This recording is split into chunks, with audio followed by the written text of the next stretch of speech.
As the force crossed the last point of high terrain where they'd been hiding in the clutter, we assessed that we had maintained totally the element of surprise. As the helicopter force ingressed towards the objective at low level, we arrived at Maduro's compound at 1:01 a.m. Eastern Standard Time, or 2:01 a.m. Caracas local time, and the apprehension force descended into Maduro's compound and moved with speed, precision, and discipline towards their objective, and isolated the area to ensure the safety and security of the ground force while apprehending the indicted persons. On arrival into the target area, the helicopters came under fire, and they replied with that fire with overwhelming force in self-defense.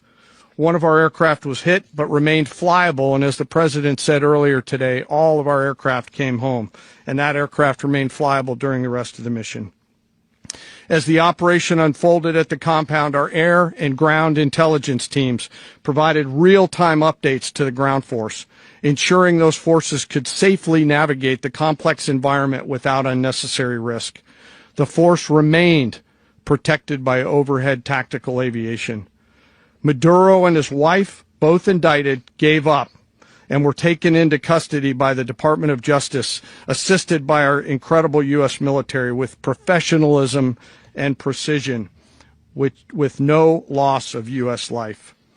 After securing the indicted persons, the force began to prep for departure.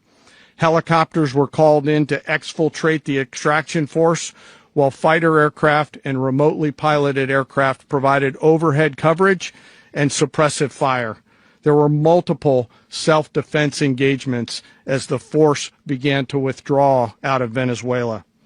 The force successfully exfiltrated and returned to their afloat launch bases, and the force was over the water at 3:29 a.m. Eastern Standard Time with indicted persons on board, and both Maduro and his wife were embarked aboard the USS Uejima.